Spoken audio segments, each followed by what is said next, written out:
The night was thick with a damp mist, and the train station sat in quiet solitude, nestled at the edge of a small town.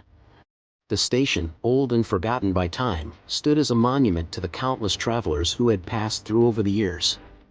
The walls, covered in peeling paint, whispered stories of departures and arrivals, of joy and sorrow. The only sound that broke the stillness was the distant hum of an approaching train, a low and steady rumble that sent shivers through the empty platform. David, a tall, slender man in his 40s, stepped off a bus that had pulled up to the station. His worn leather jacket and battered suitcase seemed out of place in the quiet night. He looked around, his breath visible in the cold air. The station was eerily deserted. There was no one in sight, except for a station attendant, hunched over and wiping down the ticket booth in the dim light.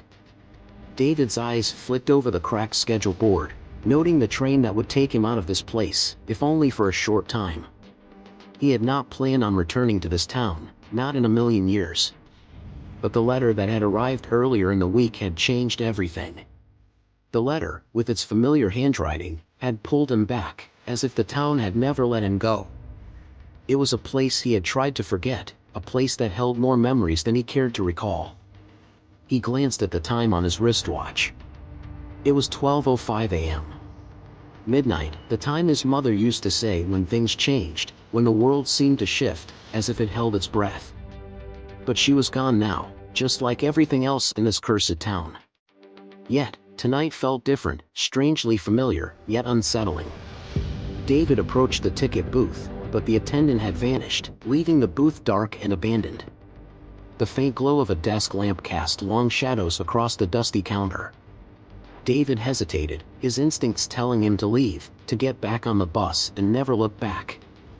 But something about tonight, kept him rooted in place. The sound of an approaching train grew louder, a mechanical thunder that shook the very ground beneath his feet. As the train appeared, it was nothing like he had expected. It was old-fashioned, with tall, narrow windows and a heavy, industrial build. A faint mist seemed to surround it, making it appear otherworldly. The screech of its metal wheels was deafening as it slowed to a stop in front of him. The train's lights flickered, casting an eerie glow across the platform. David's feet moved before he could think, and he found himself stepping onto the train, drawn in by something he couldn't explain. The door opened with a slow hiss, and the interior was dim, silent, and empty, save for the faint hum of the lights above. As David walked further into the train, the weight of the silence pressed on him. There was no sign of the conductor, no other passengers. The train began to move, but not in the way he expected. It didn't lurch forward as most trains did. It glided silently along the tracks, like something out of a dream or a nightmare. The sensation was wrong, as if time itself had stopped. His heart beat faster. Then, he heard it, a soft tapping, like a knock from within the train. The sound was faint at first, but it grew louder with each step he took. It came from a compartment at the end of the car. Curiosity overtook him, and he walked toward the door, his hand shaking as he reached for the handle. He opened it, only to find a woman sitting alone in the dimly lit compartment. She was dressed in an old-fashioned, long dress, her back to him as she stared out the window. Her face was pale, her expression distant, as if she were lost in a world of her own. David cleared his throat, feeling a sense of unease settle in his chest. "Excuse me, do you know where we're headed?" he asked, his voice barely above a whisper. The woman didn't respond, her posture rigid. The tapping continued, now frantic, as if it were trying to escape the confines of the train itself. David took a step closer, but before he could say anything else, the woman turned slowly to face him. Her eyes were cold, lifeless, like the hollow gaze of a stranger. "You shouldn't be here, David," she said softly, her voice echoing in his mind. David froze, his breath catching in his throat. "How do you know my name?" he stammered, his pulse quickening. The woman smiled, but it wasn't a kind smile. It was twisted, unsettling. "Because this is your journey, David," she said. "The one you refused to take." The air around him seemed to grow heavier, and the train shook violently as if it were being torn apart. David stumbled forward, his head spinning. He crashed into the seats, but when he looked up, the woman was gone. The compartment was empty, save for the echoes of her words. His breath quickened as he realized something was horribly wrong. The train was no longer just a mode of transportation, it had become something far darker. He stood, but the train didn't stop moving. Instead, it began to drift, floating, gliding through the night as if the tracks no longer mattered. Panic surged through David as the walls of the train seemed to close in. He ran down the corridor, but no matter which way he turned, he ended up back at the same compartment. It was as though the train was alive, twisting and reshaping itself around him. The whispers began then, soft at first, like a breeze through the cracks of the train. "David, you're here because you didn't listen," the voices murmured.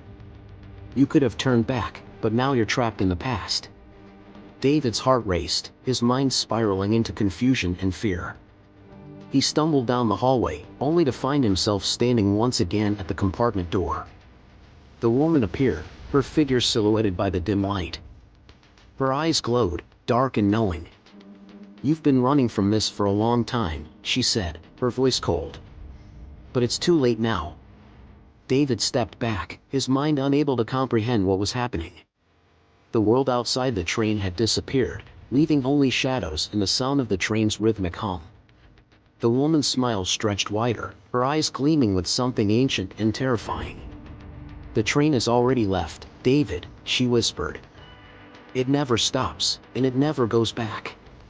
The train slowly began to decelerate, coming to a stop at a station that was nothing like the one he had boarded at. This station was abandoned, overgrown with weeds, and decayed by time. The platform was empty, save for the rusted remnants of the past. David stepped off the train, disoriented, but something made him look behind him. The train doors shut, sealing him in the strange new world he had entered. It was then that he saw her. His mother, younger than he remembered, standing at the far end of the platform. Her face was both familiar and strange, like a reflection of someone he had once known. She looked at him with a sad smile, as if she had been waiting for him. "Mom?" he asked, his voice shaky. "It's too late to change the past, David," she said softly, her voice filled with an indescribable sorrow. "You've finally come home." The sound of the train's whistle echoed in the distance as the platform remained eerily silent.